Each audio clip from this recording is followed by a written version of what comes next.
Hello guys, welcome back to my YouTube channel study with Shali. तो आज हम देखेंगे क्लास 12 की ज्योग्राफी की सेकंड बुक का चैप्टर 11 जिसका नाम है अंतर्राष्ट्रीय व्यापार। तो चलिए शुरू करते हैं।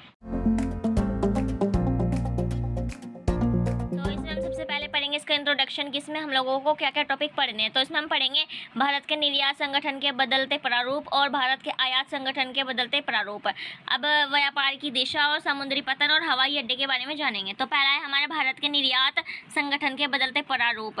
तो इसमें जो निर्यात संगठन का मतलब होता है कि भारत में किन चीज़ों को बेचता है, मतलब कि जो भारत है वो अपनी किन चीज़ों को बेचता है दूसरे देशों को। तो 1950 से लेकर 60 तक जो अयस्क वह खनिजों का निर्यात करता था, मतलब कि जो हमारे कच्चा माल है और जो खनिज है उसको बेचता था 1950 से 60 में।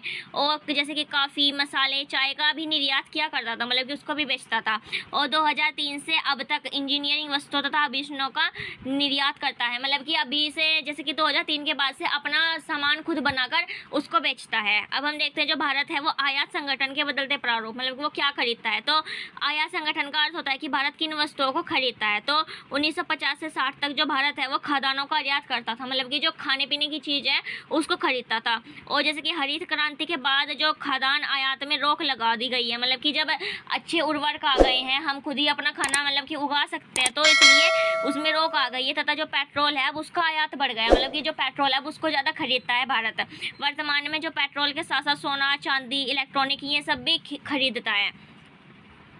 अब है व्यापार की दिशा। तो जो भारत का सबसे बड़ा व्यापारिक साझेदार है वो कौन है, वो 2003 से 4 में संयुक्त राज्य अमेरिका था। और 2008 से 2011 तक संयुक्त अरब अमीरात पहले स्थान पर है, यूएई, और चीन दूसरे स्थान पर है। जिससे कि टॉपिक है जो भारत के प्रमुख समुद्री पतन है, मतलब कि जो बंदरगाह है, तो वो है पश्चिमी तट के वो पतन है और पूर्वी तट के पतन है। तो पश्चिमी तट में कौन कौन से, कांडला, मुंबई, जवाहरलाल नेहरू, मारमगाओ, न्यू मंगलोर और कोच्चि। और जो पूर्वी है वहाँ पर है कोलकाता, हल्दिया, पारादीप, विशाखापट्टनम, चेन्नई, एन्नोर और टूटिकोरिन। और ये मैंने यहाँ पर सिर्फ शॉर्ट तरीके से इनका नाम लिखा है, आपको इसको डीपली पढ़ना है, मतलब कि इसके बारे में अच्छे से नॉलेज लेनी है। तो आप लोगों को बुक जरूर पढ़नी है, क्योंकि अगर आप बुक नहीं पढ़ोगे तो कोई टॉपिक मैंने नहीं दिया है यहाँ पे, तो वो आपका छूट जाएगा। ठीक है, तो आप लोगों को इसको बुक में से पढ़ लेना है, मैंने यहाँ पे पूरा नहीं दिया है। ठीक है, अब है यहाँ पर हवाई अड्डे। तो अंतर्राष्ट्रीय व्यापार में लंबी दूरी वाले तथा उच्च मूल्य वाले या शीघ्र ही नष्ट होने वाले सामानों को कम समय में एक स्थान से दूसरे स्थान तक ले जाने के लिए वायु परिवहन की मतलब कि महत्वपूर्ण भूमिका है। मतलब कि अगर कोई खाना है, अगर वो मतलब कि ज़्यादा समय तक नहीं रह सकता, अगर उसको एक जगह से दूसरी जगह पर जाना है, तो जो वायु परिवहन है, हवाई अड्डे हैं, वो सबसे अच्छा उसका मतलब कि यूज़फुल रहेगा उसके लिए। जो देश है, हमारा देश में 34 अंतर्राष्ट्रीय हाईवे अड्डे तथा 112 घरेलू हवाई अड्डे हैं। मतलब कि अंतर्राष्ट्रीय तो 34 है, मतलब कि जिससे हम बाहर के देशों में जा सकते हैं, और जो घरेलू है मतलब कि अंदर ही जा सकते हैं एक राज्य से दूसरे राज्य, वो है 112। अब है अहमदाबाद, अमृतसर, बेंगलुरु, चेन्नई, दिल्ली, गोवा, गुवाहाटी, हैदराबाद, कोच्चि, कोलकाता, मुंबई और जो तिरुवनंतपुरम है, ये प्रमुख हाईवे अड्डे हैं।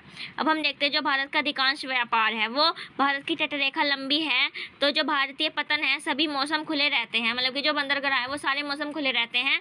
और भारत के पास पोताशियों की अच्छी सुविधा है, मतलब कि जैसे कोई सामान वगैरह आते हैं तो उनके लिए वहीं पर ही होटल वगैरह मतलब कि उनकी अच्छे से सुविधा कर रखी है, जिससे कि वो अच्छे से कर सके व्यापार। और यह सस्ता परिवहन है और एक साथ बड़ी मात्रा में सामान आ जा सकता है। तो ये यहाँ पर हमारा चैप्टर कंप्लीट होता है। ये एक छोटा सा चैप्टर था। अगर आपको वीडियो अच्छी लगी तो वीडियो को लाइक कीजिए, मेरे चैनल को सब्सक्राइब कीजिए, और अगर आपको अच्छे से मतलब समझना है तो आप प्लीज़ एक बार बुक को भी रीड कीजिए। Thanks for watching.